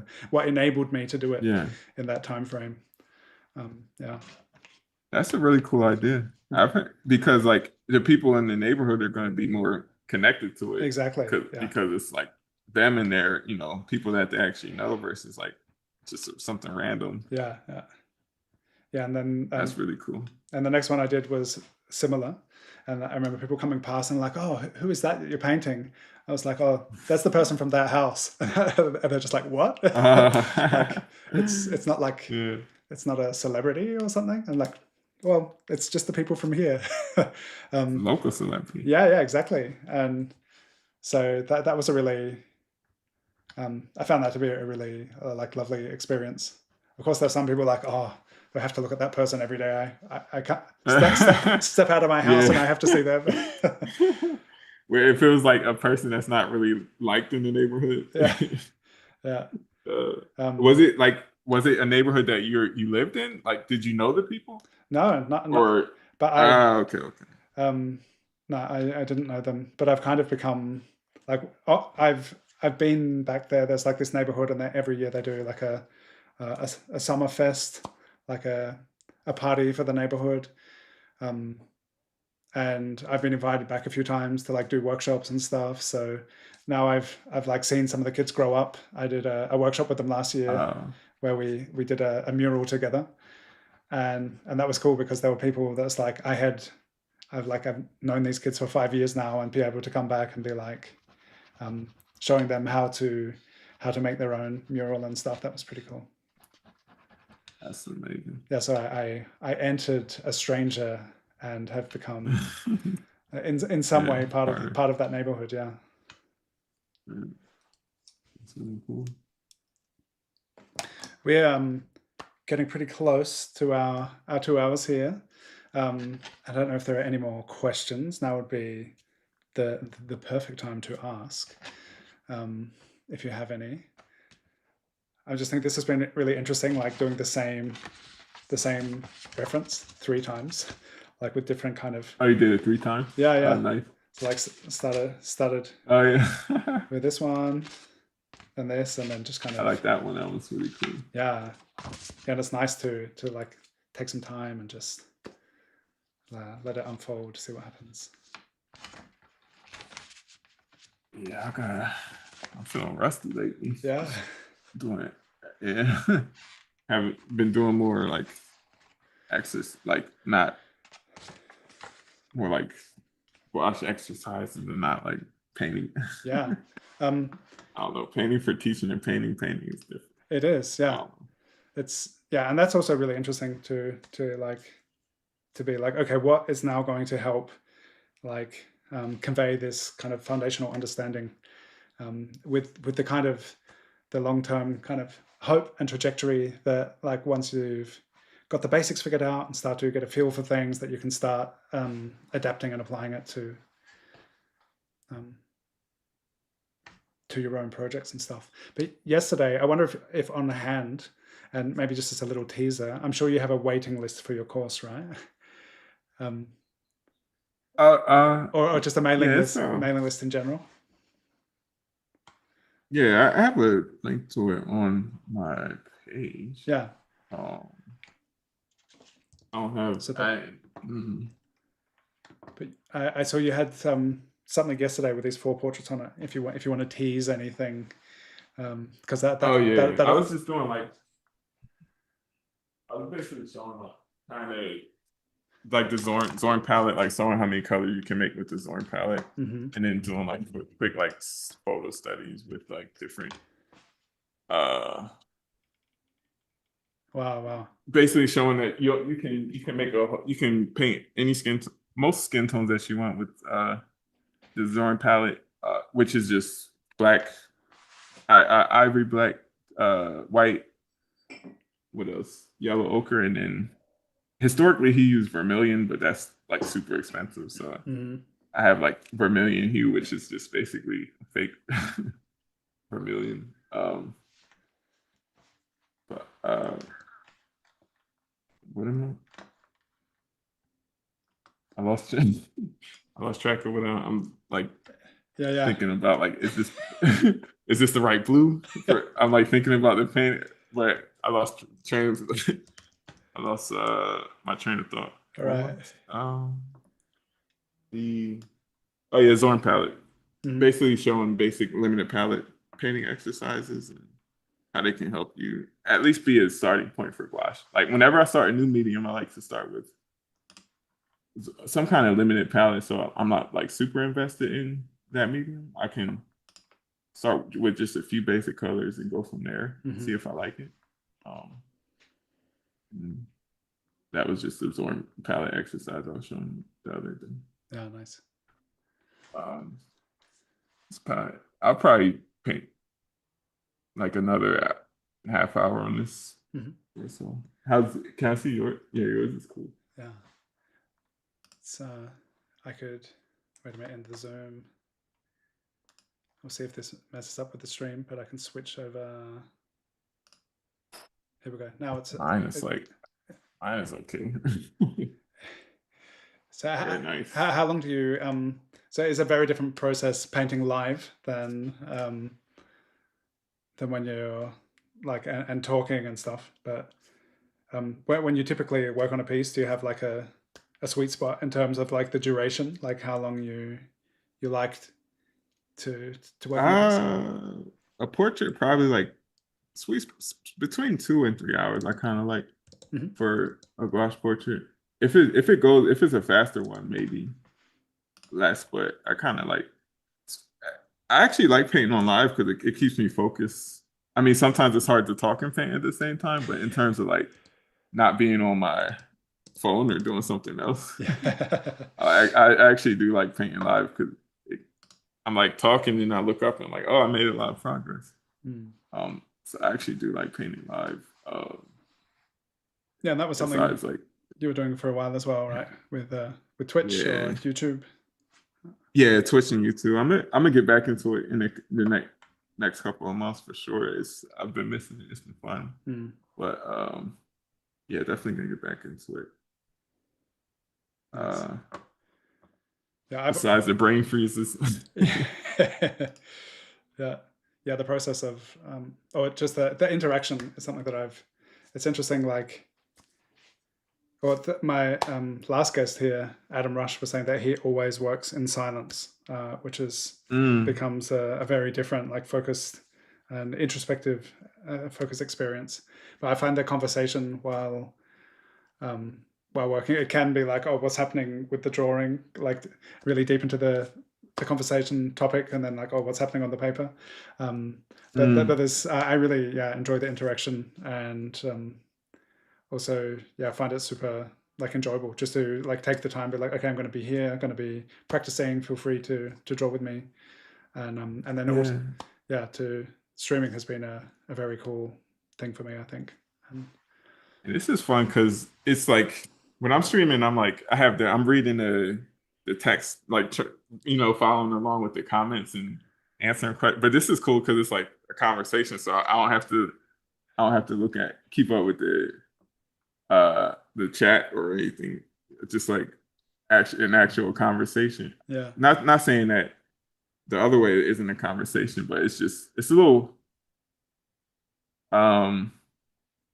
easier to manage when somebody else is there because it keeps the conversation flowing. Like one thing for me that's hard about making anything pre-recorded, it's like just trying to have a monologue of constantly having things to say. But if it's like a chat or if it's another person having a conversation, I can just, like you were saying, have that interaction.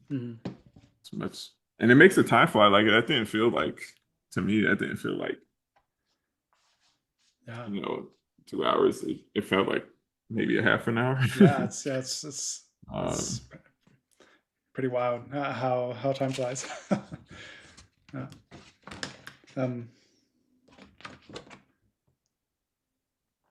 But thank you guys for joining. I know, I hope my answers are okay. I don't know. I feel like it's been great.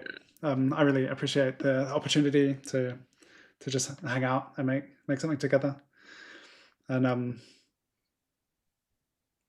it's kind of, it's been a treat to witness that process of the pen, the gouache, and if you're anyone who's working along, would love to see your work. And if I'm interested to see, you said maybe there's like another half hour in it for you to see kind of where it goes.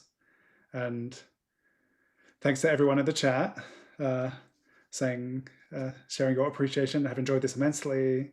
The multitask boss. And until next time or tomorrow. Rosie says, wonderful. Thank you to everyone who just hopped onto Zoom as well. And whether you speak up or you're just sitting here together, it's always just nice to share the space with you and make something together. And I'm inspired in many ways by our conversation, by what you do, and I look forward to kind of seeing what happens, where you take it, how your gouache course is going to be. Very exciting. And thanks for having me. I really appreciate this. It was nice getting to know a little bit more about you as well and seeing your amazing ink sketches come to life so fast. Like good stuff. Yeah, cool. Thanks so much. It's it's nice. So it's like 4 years ago that we kind of taught together from a distance as part of the same course. And it's I really appreciate your presence online, and super nice to have the chance to connect. So I look forward to the next opportunity and whatever happens. And thank you so much for being here and joining us today. Cool. Take care, Thank you everyone. both. I'll end the stream now. Still here for a moment, but bye-bye, YouTube.